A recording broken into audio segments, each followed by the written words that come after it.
الصلاۃ والسلام علیک یا نبی اللہ وعلی آلک واصحابک یا نور اللہ۔ اللہ کے آخری نبی صلی اللہ تعالیٰ علیہ وسلم کی مبارک ذات پر درود اور سلام پڑھنے کے بے شمار فضائل اور برکات ہیں۔ چنانچہ کریم صلی اللہ تعالیٰ علیہ وسلم نے ارشاد فرمایا، زینوا مجالسکم بالصلاۃ علیہ وان صلاتکم علیہ نور لکم یوم القیامہ۔ تم اپنی مجلسوں کو اور محفلوں کو مجھ پر درود پڑھ کر آراستہ کرو، کل قیامت والے دن تمہارا درود پڑھنا تمہارے لیے نور ہوگا۔ صلو علی الحبیب صلی اللہ تعالی علی محمد۔ تیری نسل پاک میں ہے بچہ بچہ نور کا، عین نور تیرا سب گرانا نور کا۔ اللہ تبارک تعالیٰ قرآن پاک میں ارشاد فرماتا ہے، فَصَلِّ لِرَبِّكَ وَانْحَرْ، نماز پڑھو اور قربانی کرو۔ یہ حکم قرآنی ہے اور اس حکم قرآنی سے قربانی واجب اور فرض ہے، یہ فریضہ ہے جس کا ادا کرنا ہر مسلمان کے لیے ضروری ہے جو صاحب نصاب ہے، مالدار ہے۔ مگر افسوس یہ ہے کہ قربانی ہو یا خوشی کا وقت ہو یا اللہ تعالیٰ کی راہ میں زکوٰۃ دینے کے حوالے سے معاملات ہوں تو کمزوری پائی جاتی ہے۔ ذاتی طور پر ہم اللہ تعالیٰ کی راہ میں خرچ کرنے کے حوالے سے بالکل ذہن نہیں رکھتے، نہ ہی ہمارا ذہن ہوتا ہے۔ دنیاوی اعتبار سے کوئی محفل یا کوئی پروگرام پرفارم کرنا ہو تو وہاں پر دل کھول کر خرچ کریں گے، نہ کوئی ہمیں اس کی فضیلت بتائے گا، نہ کوئی ہمارا کوئی ذہن بنائے گا، ہم وہ خرچ کریں گے ہی کریں گے، کیونکہ اس میں ہماری رضا شامل ہے، دل و دماغ راضی ہیں۔ محفل کرنی ہو، اپنے گھر کے اندر کوئی ناچ گانے کا پروگرام رکھنا ہو، خوب خرچ کریں گے، یا کوئی فضول جانوروں کی دوڑ یا ریس کا پروگرام ہو تو وہاں بھی خوب خرچ کریں گے۔ کاروں کی ریس کا پروگرام رکھا ہوا ہے تو اس میں بھی خوب خرچ کریں گے۔ موٹر سائیکلوں کی ریس اگر ہم نے رکھی ہوئی ہے تو اس میں بھی خوب خرچ کریں گے۔ اور اگر پہلوانی کا پروگرام رکھا ہوا ہے تو اس میں بھی خوب خرچ کریں گے۔ یہاں تک کہ ریچھ اور کتے کی لڑائی کا پروگرام بنایا ہوا ہے تو وہاں بھی خوب خرچ کریں گے۔ اسی طرح شادی ہے، شادی پر بھی خوب خرچ کریں گے، جبکہ یہاں خرچ کرنے کا شادی میں حکم ہی نہیں ہے۔ حضور فرماتے ہیں کہ بابرکت نکاح، بابرکت شادی وہ ہے کہ جس کے اخراجات کم ہوں، فریقین پر بوجھ نہ ہو، آسانی سے نکاح کا پروگرام منعقد ہو جائے اور پایہ تکمیل تک پہنچ جائے۔ ادھر سے حق مہر کم ہو اور ادھر سے ڈیمانڈیں نہ ہوں مرد کی طرف سے، تو دونوں جب آسانی کی طرف آئیں گے تو سنت نکاح کا جو پروگرام ہے یہ پرفارم اچھے انداز میں ہو جائے گا۔ لیکن ہم نے تو بوجھ بنا دیا شادی کو، ہم نے تو شادی کو رسم بنا دیا، ہم نے تو شادی کو بزنس کا ذریعہ بنا دیا، اور ولیمہ کے حوالے سے دیکھ لیں تو خرچے ہی خرچے، اور ہم کہتے ہیں خرچے نہیں ہوں گے تو چرچے کہاں سے ہوں گے۔ اور قربانی آ رہی ہے، دیکھ لیں جس آپ کے محلے میں شادی کرنے والے اپنے بچے کی شادی پر 10 لاکھ روپے خرچ کیے تھے، قربانی پر پڑتے کیا بولے گی یار پیسے کہنی مقروض کیا بلا، اور ہی کو بندہ سمجھاوے کہ اپنے پوتر کی شادی دے تو قرضہ بچا کے دام ہے، جبکہ قربانی کے ایام میں شرعی حکم یہ ہے کہ اگر، کیونکہ ایام قربانی ہیں 3 دن اور حج کے بھی چند ایام ہیں، اگر فرض حج تھا تو قرض اٹھائے گا اور حج کو جائے گا۔ قربانی بھی فرض ہے اس بندے پر اور ابھی پیسے موجود نہیں ہیں تو قرض اٹھائے گا اور جانور لے گا، قربان کرے گا۔ قربانی کے تو اتنے سخت احکامات ہیں، ان سخت احکامات کے اندر یہ نارمل کیجول لائف گزار رہا ہے بندہ، اور شادی پر تو قرض اٹھانے کی اجازت بھی نہیں ہے۔ پہلے ہی سے حکم دے دیا گیا کہ بابرکت شادی وہ ہے کہ جس کے اخراجات کم ہوں۔ تم کم پیسوں میں بھی شادی کر سکتے ہو، تھوڑے پیسوں میں بھی شادی کر سکتے ہو، تھوڑے پیسوں میں بھی ولیمہ کر سکتے ہو، لیکن میں نے دکھانا ہے لوگوں کو کہ میں سیٹھ صاحب ہوں۔ سیٹھ صاحب کا جانور قربان کرنے کا وقت آ گیا، اب غریب کیوں ہو گئے؟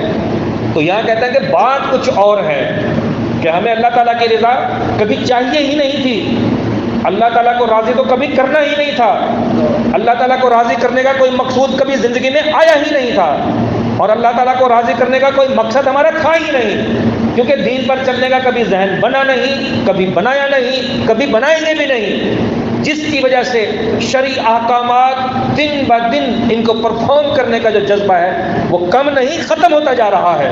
اور یہی ایک سائیکل ہے قربانی کا جو چلتا ہے، جس پر مزدور بھی پلتا ہے، ٹرانسپورٹیشن ہوتی ہے تو یہاں بھی مزدور ہی پلتا ہے، پھر جانور قربان ہوتا ہے، جانور قربان کرنے والے بھی غریب لوگ ہیں، ان کا سرکٹ چلتا ہے، چولہا جلتا ہے، پھر جب اس کی کھالیں اترتی ہیں تو اس کا پھر بزنس ہوتا ہے، پھر مزدور لگ جاتا ہے کھالوں کو سکھانے میں، کھالوں کو بنانے میں، کھالوں کو لوڈ کرنے میں، ان لوڈ کرنے میں، مزدور یہاں کام کرتا ہے، اس کا چولہا جلتا ہے۔ تو اسی بات پر، اسی سائیکل پر، اسی سرکل پر انگریز سر پکڑ کے حیران ہیں کہ سال بعد قربانی آتی ہے، پورا سال غریب لوگ اس پیسے پر موج کرتے ہیں۔ کتنا بابرکت پروگرام ہے اللہ تعالیٰ کا قربانی کا، اور کہا گیا خوش دلی سے کرو۔ قربانی کرنے والے کو قربانی کے جانور کے ہر بال کے بدلے میں ایک نیکی ملتی ہے۔ اگر جانور کے جسم پر کروڑوں اربوں خربوں بال ہوں تو اس کو خربوں اربوں نیکیاں ملیں گی۔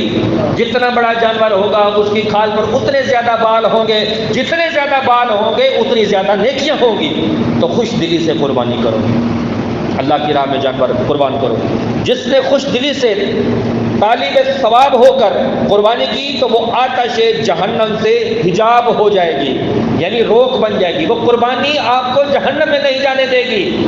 تو آپ نے ناچ گانے کی محفل میں، نچ ٹپ ٹپ نچ کی محفل میں پیسہ خرچ کیا، اس کی فضیلت ہی بتا دیں، اس کا کوئی فائدہ ہی بتا دیں، اس کا کوئی منفع ہی بتا دیں۔ یہاں پر آپ اللہ کی راہ میں جانور قربان کریں گے، فریضہ ادا ہوگا، ہر بال کے بدلے نیکی ملے گی، اور یہی قربانی آپ کو جہنم سے روک لے گی۔ اس سے بڑی فضیلت بندے کو کیا چاہیے؟ کیونکہ بندہ رب کی رضا کے لیے خوش دلی کے ساتھ دین پر نثار ہو کر، دین سے محبت کرتے ہوئے، سنت ابراہیمی اور سنت محمدی کو ادا کرتے ہوئے ادا کر رہا ہے، اللہ بھی خوش ہو رہا ہے، راضی ہو رہا ہے، اللہ اس کو اجر بھی عطا فرما رہا ہے، جہنم سے آزادی بھی عطا فرما رہا ہے۔ اور اے فاطمہ اپنی قربانی کے پاس موجود رہو، کیونکہ اس کے خون کا پہلا قطرہ گرے گا تمہارے سارے گناہ معاف کر دیے جائیں گے۔ قربانی کے ساتھ رہو، قربانی کو قربان کرو، اور اللہ کے نبی فرما رہے ہیں کہ پہلا قطرہ جب قربانی کا گرے گا، خون کا گرے گا، آپ کی قربانی کے جانور کا خون کا قطرہ گرے گا، اللہ سارے گناہ معاف فرما دے گا۔ ایسا کبھی دین دیکھا؟ ایسا کبھی دین سنا؟ ایسا کبھی دین پڑھا کہ ہم دین پر عمل کریں اپنی ذات کے لیے، اللہ کی رضا کے لیے؟ اللہ ہمیں ثواب کے خزانے عطا فرما دے، ثواب کے انبار عطا فرما دے۔ اور یہاں پر صرف خوش دلی کے ساتھ قربانی کرنی ہے، اللہ تعالیٰ نے تمہارے گناہ معاف کر دینے ہیں۔ آپ دیکھیں شادی خوشی کا موقع ہے، عید بھی خوشی کا موقع ہوتا ہے۔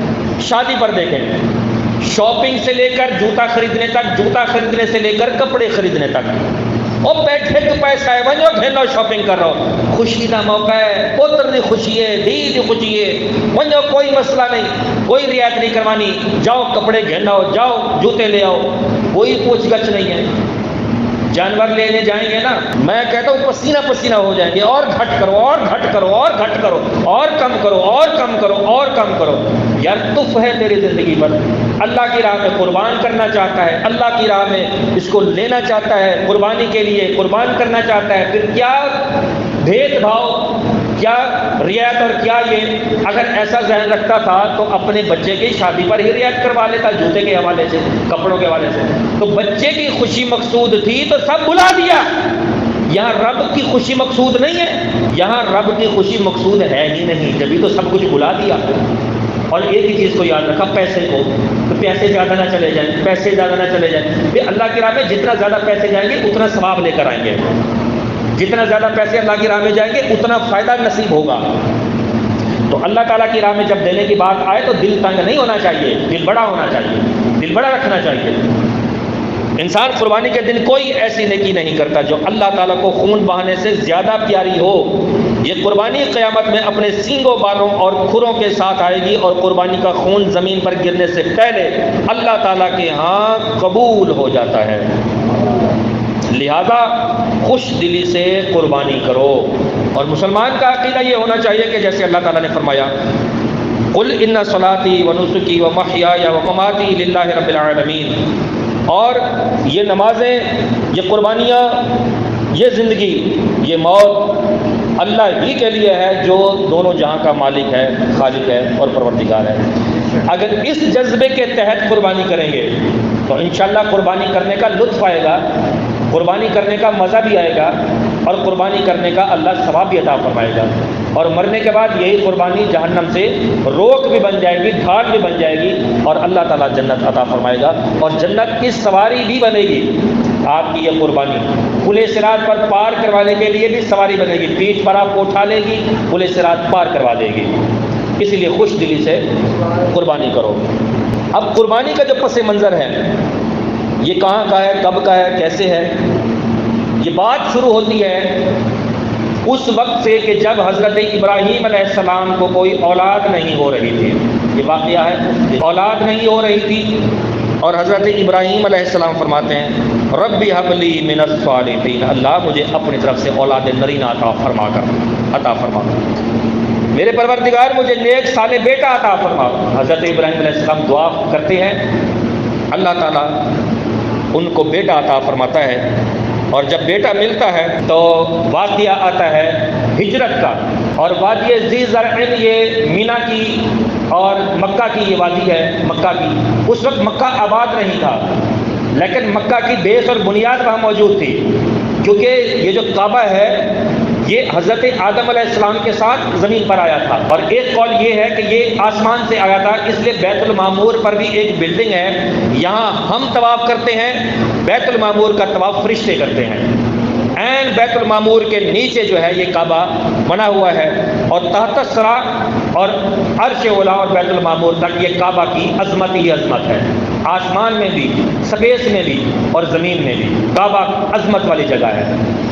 اور حضرت آدم علیہ السلام لے کر آئے، ایک قول یہ ہے، دوسرا ہے کہ حضرت آدم علیہ السلام کو کعبہ کی تعمیر کا حکم ہوا، کیونکہ حضرت آدم علیہ السلام تو جنت میں رہتے تھے، بیت المعمور کو دیکھا ہوا تھا کہ فرشتے اس کا طواف کرتے ہیں، تو اللہ سے پوچھا اللہ جیسے آسمان پر میں نے جنت میں دیکھا تھا، بیت المعمور میں تیرا گھر دیکھا تھا، اس طرح کا گھر مجھے بھی عطا کر دے تاکہ یہاں بھی لوگ طواف کریں تیرے گھر پر، میں بھی تیرے گھر کا طواف کروں۔ تو اللہ نے حکم دیا، اور ایک بادل کا ٹکڑا آیا، اور اس بادل کے ٹکڑے پر تعمیرات کا نقشہ تھا، اس بادل کے ٹکڑے کو دیکھ دیکھ کر حضرت آدم علیہ السلام کعبے کی تعمیر کرتے رہے اور بنیادیں اٹھاتے رہے، یعنی اللہ نے خود تعمیر کا وہ نقشہ دیا تھا۔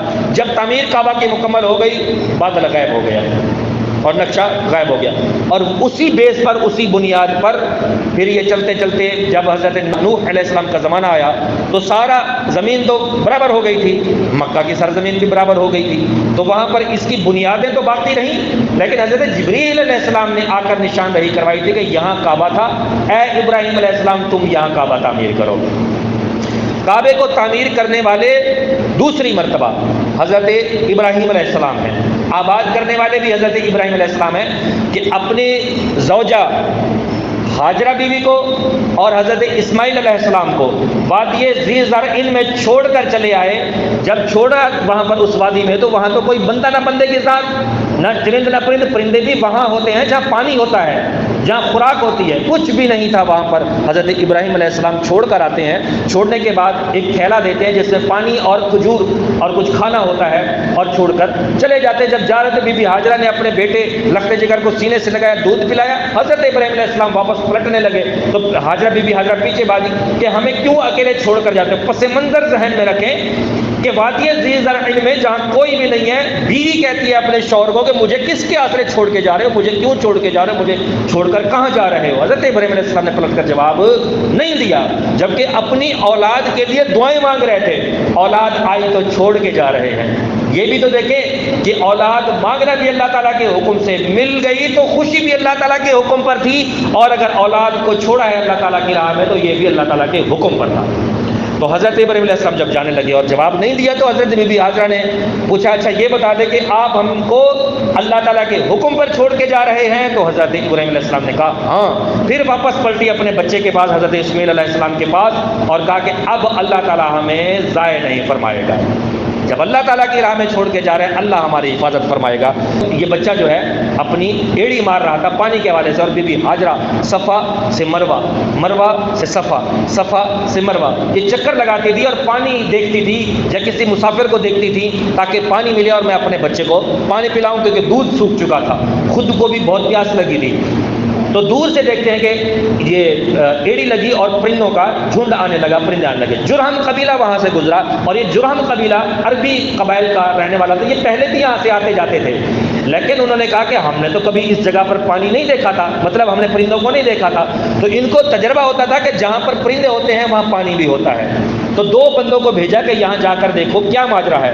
انہوں نے جا کر دیکھا کہ یہاں پر تو پانی ابل رہا ہے، پانی کا چشمہ ابل رہا ہے، اور اس کے ساتھ ایک خاتون بیٹھی ہے اور اپنے بیٹے کو سینے سے لگا کر بیٹھی ہوئی ہے۔ تو جرہم قبیلے والے جب گئے تو انہوں نے کہا کہ کیا ہم یہاں رک سکتے ہیں؟ پانی جہاں ہوتا تھا وہاں قبیلے پڑاؤ ڈالتے تھے، رکتے تھے، اپنی زندگی گزارتے تھے۔ تو جرہم قبیلے والوں کا سردار آیا، انہوں نے کہا بی بی ہمیں بھی یہاں رہنے دو۔ بولا کہ یہاں رہنے میں کوئی حرج نہیں ہے، اور آپ چاہتی بھی تھی کہ یہاں کوئی آباد ہو، تو اللہ نے اس قبیلے والوں کو بھیج دیا پانی کے ذریعے سے۔ تو انہوں نے کہا پانی پر میرا قبضہ ہوگا۔ بی بی حاضرہ نے کہا پانی پر میرا قبضہ ہوگا، البتہ تم یہاں زندگی گزار سکتے ہو۔ تو جرہم قبیلے والوں نے کہا کہ آؤ سارے، اور پیچھے بھی جو لوگ رہتے ہیں وہ بھی واپس آ جائیں اور یہاں پر آباد ہو جائیں۔ تو جرہم قبیلے والے آباد ہوئے تو مکہ آباد ہونے لگا۔ جرہم قبیلے کا جو سردار تھا، اس سردار کی بیٹی سے حضرت اسماعیل علیہ السلام کا نکاح ہوا۔ پھر حضرت ابراہیم علیہ السلام نے، وہ لمبا واقعہ ہے، حضرت ابراہیم علیہ السلام تشریف لاتے ہیں تو حضرت اسماعیل کو کہتے ہیں کہ چوکھٹ بدل دینا، ٹھیک ہے، چوکھٹ بدل دینا۔ تو پھر دوسرا نکاح ہوا حضرت اسماعیل علیہ السلام کا۔ تو اس سے پہلے آیا قربانی کا وقت، تو اس دوران حضرت ابراہیم علیہ السلام رہتے تھے بی بی سارہ کے ساتھ ملک شام میں۔ ملک شام سے مکہ کی طرف اپنے بچوں کے پاس آیا کرتے تھے حضرت ابراہیم علیہ السلام، اور براق پر آیا کرتے تھے، براق سواری تھی، اس سواری پر آیا کرتے تھے۔ تو جب بچہ جوان ہوا، 13 سال کی عمر کو پہنچا، تو اللہ تعالیٰ نے فرمایا یا بنی انی ارا فی المنام انی اذبحک فانظر ماذا تری۔ تو حضرت ابراہیم علیہ السلام آئے اور اپنے شہزادے کے پاس آئے اور یہ واقعہ سنایا کہ میں نے تو خواب دیکھا ہے، میرے بیٹے، میرے لخت جگر، میرے شہزادے، میں نے خواب دیکھا ہے کہ تمہیں ذبح کر رہا ہوں، تم اس بارے میں کیا کہتے ہو، تمہاری اس بارے میں کیا رائے ہے؟ اور بیٹا دیکھے فرما بردار تھا اور اللہ تعالیٰ کا نبی تھا اور صالحین میں سے تھا۔ فرمایا قال یا ابت افعل ما تؤمر ستجدنی ان شاء اللہ من الصابرین۔ بیٹے نے کہا ابا جان، جو آپ کو اللہ تعالیٰ کی طرف سے حکم ہوا ہے کر گزریے، آپ کر گزریں، انشاءاللہ مجھے صبر کرنے والوں میں سے پائیں گے۔ تو حضرت ابراہیم علیہ السلام لے کر گئے حضرت اسماعیل علیہ السلام کو، یہاں تک کہ جب ذبح کا وقت آ گیا، فلما اسلما وتلہ للجبین، جب دونوں نے خدا کے حضور گردنیں خم کر دی، اللہ کے حکم پر اپنے آپ کو پیش کر دیا اور بیٹے کو پیشانی کے بل گرا دیا، تو پھر وَنَادَيْنَاهُ أَن يَا إِبْرَاهِيمُ، تو اللہ کی طرف سے ندا آئی، اے ابراہیم قد صدقت الرؤیا، تو نے خواب سچ کر دکھایا۔ إِنَّ كَذَلِكَ نَجْزِي الْمُحْسِنِينَ، بے شک ہم احسان کرنے والوں کو بدلہ دیا کرتے ہیں۔ اور یہ بدلہ کیا تھا؟ یہ اللہ تبارک و تعالیٰ نے میڈھا عطا کر دیا حضرت ابراہیم علیہ السلام کی جگہ۔ تو واقعہ کیا تھا کہ حضرت جبرائیل علیہ السلام جنت سے میڈھا لے کر آئے اور بلند پہاڑی پر چڑھ کر کھڑے ہوئے، تو وہاں پر بلند آواز سے کہا اللہ اکبر اللہ اکبر۔ حضرت جبرائیل علیہ السلام کی یہ آواز اور پکار سن کر حضرت ابراہیم علیہ السلام نے پلٹ کر آسمان کی طرف دیکھا، تو ان کو پتہ چل گیا کہ جنت سے میڈھا آ چکا ہے اور تمہارے بچے کی جگہ فدیہ بن جائے گا۔ اور اس فدیہ بننے کی خوشی پر اللہ کے نبی نے جبرائیل علیہ السلام کے اللہ اکبر کہنے کے بعد جواب دیا لا الہ الا اللہ واللہ اکبر۔ جب یہ دونوں کہہ چکے تو بیٹا جب ہٹ گیا، ان کی جگہ میڈھا آ گیا، تو میڈھا آنے کے فدیے کی خوشی پر جبرائیل علیہ السلام کے جواب اپنے باپ کے دینے پر، باپ کی آواز سننے پر، پھر جواب دینے پر حضرت اسماعیل علیہ السلام نے کہا اللہ اکبر وللہ الحمد۔ یہ بن گئی تکبیر تشریق۔ تین بزرگ ہستیوں کی یاد کو تازہ کرتے ہیں تکبیر تشریق کے اندر۔ تکبیر تشریق 9 ذی الحجہ کے فجر سے لے کر 13 کی عصر تک پڑھی جاتی ہے، جو کہ واجب ہے۔ ہر فرض نماز کی باجماعت مستحبہ کے بعد ایک ایک مرتبہ بلند آواز میں کہنا واجب ہے، اور 3 مرتبہ کہنا افضل ہے۔ اللہ اکبر اللہ اکبر، لا الہ الا اللہ واللہ اکبر اللہ اکبر وللہ الحمد۔ تو یہ تکبیر تشریق ہے جو کہ پڑھی جاتی ہے، ہم ذی الحجہ کے موقع پر پڑھتے ہیں۔ تو یہ یاد 3 ہستیوں کی ہے، حضرت جبریل علیہ السلام، حضرت ابراہیم علیہ السلام اور حضرت اسماعیل علیہ السلام۔ تو یہ تکبیر تشریق بن گئی۔ اب اس کے بعد اللہ تبارک و تعالیٰ نے حضرت اسماعیل علیہ السلام کی تعریف بھی فرمائی کہ کتنا فرما بردار بچہ ہے، کتنا فرما بردار نبی ہے، اور اسی نبی سے اللہ تعالیٰ نے اپنے نبی خاتم النبیین صلی اللہ تعالیٰ علیہ وآلہ وسلم کو پیدا فرمایا۔ اللہ تبارک و تعالیٰ کی یاد تازہ کرنے کے لیے جب قربانی کرتے ہیں، اس قربانی کے اندر ہمارے پیش نظر صرف اور صرف رب کی رضا ہو، اللہ کی رضا ہو، اور خوش دلی کے ساتھ قربانی کرنا پایا جائے، یہ چیز بہت ضروری ہوتی ہے۔ اگر ہمارے ہاں پیسہ موجود ہے، سب کچھ موجود ہے، لیکن نیت نہیں ہے ہمارے پاس، جذبہ نہیں ہے ہمارے پاس، اور قربانی میں غریب ہو جاتے ہیں، اور زکوٰۃ کے دنوں میں تو فقیر ہو جاتے ہیں، زکاتیں مانگ رہے ہوتے ہیں۔ زکوٰۃ دینے والا زکاتیں مانگی کیسا لگے گا؟ قربانی کرنے والا کھالے مانگ رہا ہو، گوشت مانگ رہا ہو، کیسا لگے گا؟ ایسا ہو رہا ہوتا ہے یا نہیں ہو رہا ہوتا؟ اگر کہیں کہ یار اس پر آپ بدگمانی مت کرو یاسر صاحب، کیوں بدگمانی کرتے ہو؟ وہ غریب ہوگا اس لیے۔ ایک غریب کو جب بدتمیز، اچھا غریب جو تھا شادی پر تو اس نے 5 لاکھ خرچ کیے تھے، کل خانی پر تو 2 لاکھ روپے خرچ کیے تھے، اور جس کے پاس کم از کم 1.5-2 لاکھ روپے ہوں قربانی واجب ہو جاتی ہے، سمجھ رہے ہیں؟ تو قربانی پر ہی کیوں غریب ہو جاتا ہے بندہ؟ شادی پر غریب کیوں نہیں ہوتا؟ کل خانی پر غریب کیوں نہیں ہوتا؟ اپنے دنیاوی مفادات میں وہ غریب کیوں نہیں ہوتا؟ اپنے دنیاوی معاملات کے اندر وہ غریب کیوں نہیں ہوتا؟ دنیاوی معاملات کے اندر کوئی پروگرام پرفارم کرنے پر وہ غریب کیوں نہیں ہوتا؟ سارے تام جھام ہو رہے ہوتے ہیں، ساری کرسیاں بھی لگ رہی ہوتی ہیں، ٹینٹ پہ لگ رہے ہوتے ہیں، تمبو کناتا بھی اٹھائے جا رہے ہوتے ہیں، لگ رہی ہوتی ہیں، اور تام جھام ہو رہا تھا، دنیا کا دکھاوا، دنیا کا پروٹوکول، دنیا کی واہ واہ کروانے کے لیے یہ بندہ جو ہے وہ سارے کام کر رہا ہوتا ہے، اور کہتا ہے ہاں اللہ کا بڑا فضل ہے، اللہ کا بڑا کرم ہے، اللہ نے بہت دیا ہے، تو کیوں نہ دکھاؤں؟ قربانی پر آ کے دکھانا قربانی کا جانتا ہے، زکوٰۃ پہ آ کر دکھانا کہ غریبوں کو زکوٰۃ کتنی دیتا ہے تو، عشر والے دن دکھانا کہ گندم تو نے جا کر اسٹور کر دیا، لیکن اللہ کے راہ میں عشر بھی دیا کہ نہیں دیا؟ تو یہاں پر عشر دینے میں غریب ہو جائیں گے اور نیت ہماری دم توڑ جائے گی، اور قربانی کرنے میں بھی ہم غریب ہو جائیں گے، کوئی جانور نہیں خریدیں گے، اور حالانکہ گھر میں بھی جانور کھڑے ہوئے ہوں گے تو قربان نہیں کریں گے، گوشت مانگ رہے ہوں گے لوگوں سے۔ تو بہرحال اللہ تعالی ہم سب کو عقل سلیم عطا فرمائے، اور جذبہ دیکھیں کہ میں جذبے کا واقعہ سنا، حضرت ربیع بن سلیمان رحمۃ اللہ تعالیٰ نے بڑی مشکل کے ساتھ پیسہ جمع کیا اپنے بھائی کے ساتھ، وہ حج کرنے کے لیے گئے۔ جب حج کرنے کے لیے گئے تو کوفہ پر یا ان کا پڑاؤ ہوا، ٹھہرے۔ کوفہ میں جب ٹھہرے تو انہوں نے مارکیٹ میں گئے، کوئی تھوڑا کھانے پینے کا ہم سامان لے آئے، جیسے ہم اسٹاپ پر گاڑیاں کھڑی ہوتی ہیں تو ہم کچھ نہ کچھ خرید و فروخت کر لیتے ہیں، کھانے پینے کی چیزیں لے لیتے ہیں۔ تو یہ ربیع بن سلیمان بھی گئے اور اطراف کے بازار میں کچھ چیزیں لینے کے لیے گئے۔ واپس آئے تو جنگل میں نظر پڑی کہ ایک خاتون تھی جو کہ مردار سے گوشت کاٹ کر وہ اپنے تھیلے میں ڈال کر جا رہی تھی۔ تو انہوں نے سوچا کہ یہ کون ہو سکتی ہے خاتون جس کو پتہ بھی نہیں ہے کہ ہمارے ہاں دین اسلام کے اندر مردار کھانا حرام ہے، کہیں یہ گوشت پکا کر کسی کو کھلائے گے تو نہیں مارکیٹ میں؟ تو میں اس کے پیچھے چلا گیا، ربیع بن سلیمان کہتے ہیں میں اس کے پیچھے چلا گیا۔ جب پیچھے جا کر دیکھا تو جنگل کی جھونپڑی تھی، اس جھونپڑی کا دروازہ بھی بوسیدہ تھا، اور یہ دروازہ کھولتی ہے بند کرتی ہے اور اندر جا کر بچیوں کو دیتی ہے پکانے کے لیے۔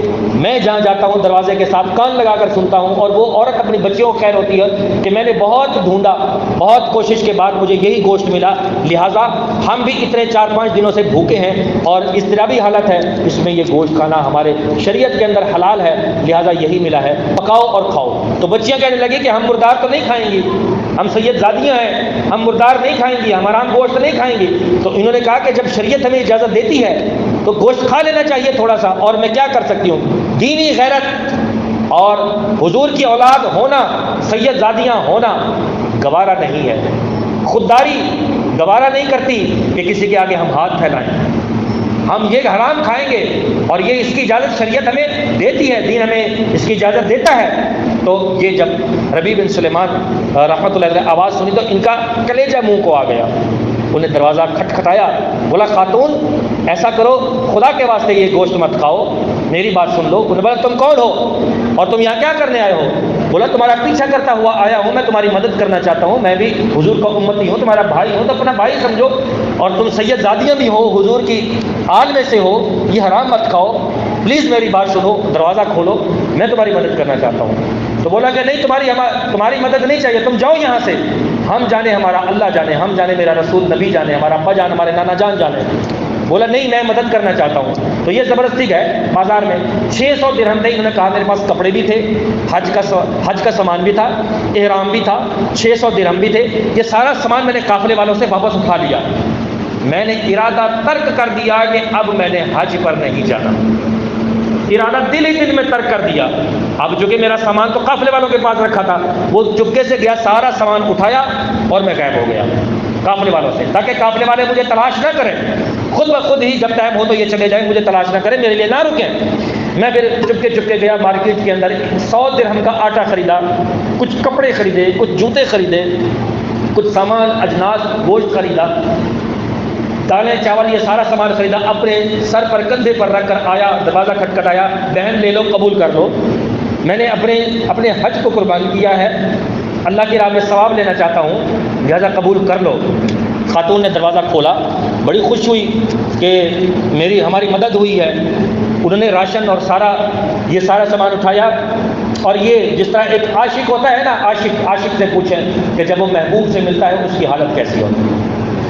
تو یہ حضرت ربیع بن سلیمان رحمۃ اللہ تعالیٰ کی کیفیت یہ بنی کہ اب بوجھل دل، بوجھل دماغ، بوجھل وجود چل نہیں پا رہے تھے، لڑکھڑاتے ہوئے چلے۔ کیوں کہ حج کا سفر تو موقوف کر دیا، حج کو تو ترک کر دیا، سارا پیسہ سید زادیوں پر لٹا لیا، بوجھل حالت جا رہے ہیں۔ پھر اس خاتون نے روکا کہ رک جا، دعائیں تو لیتا جا کہ اے اللہ جس نے ہماری مدد کی ہے تو بھی اس کی مدد کر، ہر دفعہ اس کو حج کی توفیق دے اور جنت میں اپنا مقام عطا فرما۔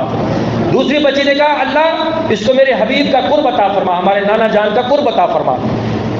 دوسرے کہا کہ اللہ اس کو اچھا نعم البدل عطا فرما، جو اس نے ہم پر خرچ کیا ہے اس کا بہتر نعم البدل عطا فرما۔ اور جو سب سے چھوٹی تھی، بچی تھی، شہزادی تھی، اس نے بھی دعا کی کہ اللہ اس کے حج کا بدلہ عطا فرما، اس کے حج کا بدلہ عطا فرما۔ خوش ہوا، اور ربیع بن سلمان کہنے لگے کہ اب تو میرے پاس واپس جانے کی رقم بھی نہیں ہے، پیسے بھی نہیں ہے، سارے تو میں رائے خدا میں دے چکا، شہزادیوں کی مدد کر چکا۔ پھر کہتے کہ میں ایسے بھٹکتا رہا، پھرتا رہا، قافلے کا انتظار کرتا رہا کہ کب قافلہ آئے گا، پھر قافلے کے ساتھ واپس چل پڑوں گا، کیونکہ اخراجات تو میں دے چکا تھا، اب تو میرے پاس پیسے بھی نہیں ہیں۔ تو میں انتظار کرتا رہا، حج کا موسم گزرا، واپس دیکھا سارے قافلے واپس آ رہے ہیں، میرا قافلہ ابھی تک نہیں آیا، میری بے قراری بے چینی بڑھتی گئی، میں بھی چھپ گیا، دور سے قافلہ دکھائی دیا، پتہ چلا اپنا قافلہ ہے، اپنے علاقے کا قافلہ ہے۔ جب قافلہ قریب آیا تو میں نے ان کو، جب وہ انہوں نے پڑاؤ کیا، میں بھی اپنی سواری اپنی جگہ پر چلا گیا۔ لوگوں نے نارمل بیہیو کیا، کوئی مجھ سے سوال نہیں کیا، کوئی جواب نہیں کیا۔ میں بڑا حیران تھا کہ لوگ مجھ سے سوال کیوں نہیں کر رہے کہ تم کیوں نہیں گئے تھے۔ بہرحال جب مجھ سے کوئی کچھ نہیں پوچھنے لگا تو میں نے ہی پوچھ لیا کہ بتاؤ طواف کرنے میں تمہاری کیفیت کیسی تھی، کیونکہ ایک عرصے سے وہ پیسہ جمع کر رہے تھے اور حج کی طرف لے کر جا رہے تھے، لیکن راستے میں یہ معاملہ ہو گیا، اپنا سارا پیسہ لٹا دیا شہزادیوں پر، اور کہنے لگے بتاؤ طواف کے مزے کیسے تھے، حجر اسود کو بوسہ دینے میں تمہاری کیفیت کیسی رہی، اللہ تعالیٰ سے جب دعا کی تھی کعبہ کے سامنے تو تمہاری کیفیت کیسی تھی۔ قافلے والے کہنے لگے اے ربی تم کیسی باتیں کرتے ہو یار، ہم جب جہاں بھی تھے ہم نے سب سے پہلے تم کو پایا، ہم طواف کرنے کے لیے گئے، تم بڑے جذبے کے ساتھ طواف کر رہے تھے، جب حجر اسود کا تو ہمیں بوسہ بھی نصیب نہیں ہوا، اسلام کے ذریعے ہم نے کام چلایا، تم تو بوسہ دینے میں بھی کامیاب ہو گئے تھے، تو اسی طرح تم ہم سے سوال کرتے ہو، صفا مروہ کی صحیح کی تو سب سے آگے تم دوڑ رہے تھے۔ یہ حیران ہوئے کہ یہ کیسے ہو سکتا ہے، میں تو گیا بھی نہیں ہوں۔ تو جب یہ گھر پر پہنچے تو سو گئے تو رو کر کے میں حج پر گیا نہیں ہوں، اور یہ کہہ رہے کہ میں حج پر گیا تھا، یہ ماجرا کیا ہے؟ سوئے تو آقا دو جہاں صلی اللہ تعالیٰ علیہ وسلم کا دیدار ہوا کہ اے ربی تم نے میری شہزادیوں کی مدد کی ہے، سودا کوئی معمولی نہیں تھا، تو ہم آخرت کا انتظار کیوں کریں، دنیا میں ہی تجھے بدلہ دیں گے۔ اللہ تعالیٰ نے تیری شکل کا ایک فرشتہ پیدا کیا ہے، کیونکہ تیرا عمل اللہ تعالیٰ کو اتنا پسند آیا کہ اللہ تعالیٰ نے ربیع بن سلیمان کی شکل میں فرشتہ پیدا کیا جو قیامت تک تیری طرف سے تیری شکل میں حج کرتا رہے گا، کیونکہ تیرا عمل اتنا مقبول ہو گیا اللہ تعالیٰ کی بارگاہ میں۔ اور یہ لے، یہ تیری جو تھیلیاں ہیں، ایک تھیلیاں تو وہ تھیں جو اس کو قافلے والوں نے لوٹائی تھی کہ کعبہ کے سامنے تھیلیاں ملی تھی تجھے کسی نے دی تھی، پکڑائی تھی، اور یہ اب واپس لے۔ ایک وہ تھی جو حضور نے کہا کہ جو ہم نے دی تھی تم کو وہاں پر، وہ بھی دیکھ لو، چیک کر لو۔ تو 4 گنا زیادہ اشرفیاں سونے کی تھیں، اللہ کی راہ میں دیے درہم تھے، واپس اللہ نے سونے کی اشرفیاں لوٹائی، وہ بھی 10 گنا زیادہ۔ مالدار ہو گئے راتوں رات، حج فرشتہ کر رہا ہے ان کی طرف سے۔ آج ہم سے خوش دلی سے قربانی کا جانور نہیں خریدا جاتا یار، قربانی کا جانور خریدنے میں سستی ہو رہی ہے، قربانی کا جانور خریدنے میں ہم سستی کا شکار ہو رہے ہیں۔ تو بہرحال اس کے احکام جدا ہیں۔ سب سے پہلے تو اپنے آپ کو تیار کریں قربانی کا جانور خریدنے کے حوالے سے۔ حضرت ربیع بن سلیمان کی قربانی کو یاد کریں، اپنا حج قربان کیا اور غریبوں کی مدد کی۔ آپ اپنا فریضہ ادا کر کے غریبوں کی مدد کر سکتے ہیں، ان کو گوشت دے سکتے ہیں، ان کو کھال دے سکتے ہیں، ان کے گھر میں چولہا جلے گا اور نہ جانے کتنے سالوں بعد انہوں نے گوشت کھایا ہوگا، کتنے سالوں بعد ان کو گوشت ملا ہوگا ان بچوں کو، تو یہ چیز ان کو نصیب ہوگی۔ اور یہ جو قربانی کا سائیکل ہے، کتنے غریبوں کا پیٹ بھرتا ہے، لیکن ہم لوگ پھر بھی ان امیروں کا، جاننے والوں کا پیٹ بھر رہے ہوتے ہیں قربانی کے موقع پر بھی، وہاں بھی یاریاں دوستیاں چل رہی ہوتی ہیں۔ ہمارا غریب ویسے کا ویسا تھیلی اٹھا کر دروازے پر کھڑا ہوتا ہے، کچھ بھی احساس نہیں ہوتا۔ کیا بے حس ہو گئے ہم لوگ، کتنے بے حس ہو گئے ہم لوگ۔ یار آپ کو پتہ ہے کہ اس بندہ وہ غریب ہی ہے، وہ فقیر ہی ہے، وہ مسکین ہی ہے، تو اس کو گوشت کیوں نہیں دے رہے؟ اور دے رہے ہیں تو خوش دلی سے کیوں نہیں دے رہے؟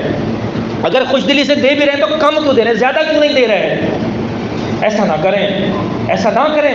اور اجتماعی قربانی جب کی جاتی ہے تو اس میں اجرت کے طور پر نہ گوشت دے سکتے ہیں، نہ صرف پائے دے سکتے ہیں، اور نہ ہی کھال دے سکتے ہیں۔ آپ اجرت طے کریں گے، اجرت دیں گے، گوشت میں سے کچھ بھی نہیں دیں گے کسائی کو۔ آج یہ ہو رہا ہے، مولوی صاحب شرعی مسئلہ بیان کرے تو الٹا غصہ ہو جاتے ہیں کہ دیکھو جی اس میں کیا حرج ہے، حرج ہے تو شرعی مسئلہ بیان کیا جا رہا ہے، حرج نہ ہوتا۔ ویسے اپنے حصے سے جب آپ اپنا حصہ آپ کو مل جائے تو آپ چاہے کالے چور کو دیں یا کالے کسائی کو دیں، ہمیں کوئی فرق نہیں پڑتا، لیکن اسی میں سے تو نہیں دیں گے نا، سارے مل کر تو نہیں دیں گے، اپنا اپنا حصہ لے جائیں۔ اب چاہے تو غریبوں کو دے دیں، چاہے تو کسائیوں کو دے دیں، چاہے تو کالے چور کو دے دیں یا کالے کسائی کو دے دیں، کوئی فرق نہیں پڑتا۔ لیکن قربانی کے جانور کے گوشت اجرت نہیں بنیں گے اور نہیں دیں گے۔ اچھا، داخلوں کے حوالے سے آپ اعلان سن لیں کہ ہمارے جو جامعۃ المدینہ ہے لڑکیوں کا جامعۃ المدینہ، داخلے اپنے بچیوں کو عالمہ بنائیں۔ جب آپ کی بچیاں، آپ کی شہزادیاں عالمہ بنیں گی تو گھر میں آپ کا ہاتھ پکڑ کر کہیں گی ابا قربانی کے احکامات یوں یوں ہیں، قربانی کے احکامات یہ ہیں۔ گھر کے اندر آپ کو آپ کی تربیت کرنے والا موجود ہوگا، آپ کو سکھانے والا موجود ہوگا، آپ کو بتانے والا موجود ہوگا۔ ہم دین سے جب سے دور ہوئے ہیں نا تو دین سے بیزار بھی ہوئے ہیں، ہم دین سے دور ہونے کے ساتھ ساتھ دین سے بیزار بھی ہوئے ہیں۔ اگر دین کی طرف لوٹنا چاہتے ہیں تو اپنی اولاد کو مدرسوں میں داخل کروائیں، اپنی اولاد کو جامعۃ المدینہ میں داخل کروائیں، اپنی اولاد کو جامعۃ المدینہ میں داخل کروا کے ان کو عالمہ اور عالم بنائیں، تاکہ معاشرے میں دین کا شعور بیدار ہو، دینی صلاحیتیں بیدار ہوں، دینی صلاحیتیں پیدا ہوں، علمی صلاحیتیں بیدار ہوں، علمی صلاحیتیں پیدا ہوں۔ ورنہ ایک مولانا آپ کو بتا کر چلا جائے گا، جب گھر جائیں گے تو پھر وہی نافرمانی کا بازار گرم ہوگا، اسی طرح سلسلہ چلتا رہے گا۔ ایک بندہ آپ کے کان میں کہے گا بھینس کٹے کی قربانی نہیں ہوتی، علمی صلاحیتیں نہ ہونے کی وجہ سے ڈھیر ہو جائیں گے۔ ایسے بندے کو میرے پاس لاؤ نا، اس کو بولو کہ گوشت کیوں کھاتے ہو، گوشت بھی کھاتے ہو، دودھ بھی پیتے ہو، قربانی کے لیے منع کرتے کیونکہ حضور کے دور میں ایسا نہیں تھا۔ یدخلوا فی البقر الجاموس لأنہ من جنسہ، بڑے بڑے فقہا کہہ گئے کہ یہ بقر کی جنس میں سے ہے، ورنہ ٹیٹی بکری، بڑی بکری، لاہوری بکری، ملتانی بکری، راجن پوری بکری، ٹھیڑی بکری، بھونی بکری، راجستھانی بکری، چولستانی بکری کا ذکر کیا قرآن و حدیث میں ہے؟ بھئی یہ بکری کی جنس میں سے ہے، جو بکری کی جنس میں سے بکری آتی جائے گی، 1 سال جوان ہوگی، قربانی کے قابل ہو جائے گی۔ ڈزنٹ میٹر کہ وہ چھوٹی ہے یا بڑی ہے، خسی ہے یا غیر خسی ہے، نر ہے یا مادہ ہے، قربانی کے قابل ہو جائے گی کیونکہ وہ غنم کی جنس میں سے ہوگی۔ تو بقر کی بھی صرف گائے مراد نہیں ہے بھئی، چھوٹی گائے بھی ہوتی ہے، بڑی گائے بھی ہوتی ہے، ٹھنگنی گائے بھی ہوتی ہے، چولستانی گائے بھی ہوتی ہے، افغانستانی گائے بھی ہوتی ہے، امریکی گائے بھی ہوتی ہے، آسٹریلین گائے بھی ہوتی ہے، سرخ گائے بھی ہوتی ہے، وائٹ گائے بھی ہوتی ہے، چتکبری گائے بھی ہوتی ہے، لاہور کی گائے بھی ہوتی ہے، پنجاب کی گائے بھی ہوتی ہے، راجستھان کی بھی گائے ہوتی ہے، ہند کی بھی گائے ہوتی ہے، سندھ کی بھی گائے ہوتی ہے۔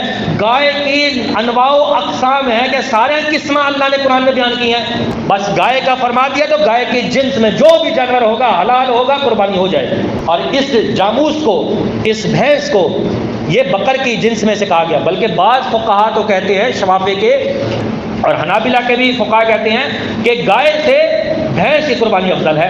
احکام سیکھ کر قربانی کریں گے تو قربانی کا لطف بھی ملے گا، قربانی کا مزہ بھی آئے گا، اور عید قربا کے اندر اللہ کو راضی کرنے کے بعد جو ٹھنڈک نصیب ہوگی نا، اس کا لطف بھی الگ ہوگا۔ ورنہ سال بعد قربانی آتی ہے، بندے نا منہ لڑکی کھڑ دے، ہوئے 20,000 خرچہ، ہوئے 22,000 دا صدقہ، ہوئے 30,000 دا پھٹکا، ہوئے 30,000 دا حصہ۔ وہ کیا ٹھیک ہے تو آپ کو اللہ دے بندے 30,000 ہوئے یا 35,000 ہوئے، دل کھول دے اللہ دی راہ چلیو، کیونکہ ہر وال دے بدلے تو آپ کو نیکی مل سے۔ جتنا بڑا جانور ہو سے اتنا زیادہ وال ہو سن، جتنا زیادہ وال ہو سن اتنا زیادہ نیکیاں ہو سن، جتنا زیادہ نیکیاں ہو سن اتنا رضا دے فرمانے مل سن، جنت بن جان آسان تھی ویسے۔ اللہ تعالیٰ ہماری توفیق عطا فرماوے۔ تا داخلے دے حوالے نال تو میں عرض کیتا کہ اپنی اولاد کو عالم بڑھاؤ، اپنی اولاد کو عالمہ بڑھاؤ، تاکہ دین کو فروغ ملے، دین کا پیغام گھر گھر پھیلے، اور بدعات رسومات دم توڑ ونجن، ختم تھی ونجن۔ کیونکہ ایک مولوی اتنا پیغام اجتماعی تو کو سنوا سکتے، لیکن گھر وندے بھول ونجو تو بلا کون یاد نہیں ویسے، اوہا تواڈی دھی یاد نہیں ویسے کہ جیڑی آدمہ ہو سے آکھ سے ابا قربانی کا جانور تا تو گھن نہیں، لیکن اے تا کانا ہے، قربانی کا جانور تا تو گھن نہیں، اے تا ٹنڈا ہے، لہذا قربانی کہنا تھی سے میں دا قربانی کا جانور بدلان واسطے بعد چمجھ جو، پہلے اپنی دھی دا متھا چمی جو ہے، میں اپنی دھی کو عالمہ بڑھائیں کتنا میں کو بڑی شریع مسئلہ نہ سکتے یار۔ انجھاں خوشیاں گھارے ہونے چاہیے، انجھاں خوشیاں گھارے گھنو جیڑی وجہ کنو اللہ دا رسول راضی تھی وے، اللہ راضی تھی وے، دین اسلام خوش تھی وے، گھر دے وچ دین دا پیغام عام تھی وے۔ اور اگر قربانی واسطے ونجو تے دھی تو آپ کو تیاری کرواوے تے آکھے ابا خوش دلی نال قربانی کرو، کیونکہ نبی دا حکم ہے خوش دلی نال قربانی کرو، خون دا پہلا قطرہ ڈھامن کنو پہلے اللہ تمہارے گناہ معاف کرنے سے۔ بلا یہ دھی عالمہ تو کو جلدی جلدی تیار کرتے بھی سے ابا جلدی نکل والی قربانی دے نال کھڑا تھی، کیوں ابا میں تیاری نہ کرا قربانی واسطے کسائی کو میں رکھایا، او ابا تو رکھائی نا، لیکن حضور فرمائے کہ اپنی قربانی دے نال کھڑے تھی ونجو۔ دھی دھکا دے دیتا کو بھیجے کہ قربانی دے نال کھڑے تھی ونجو۔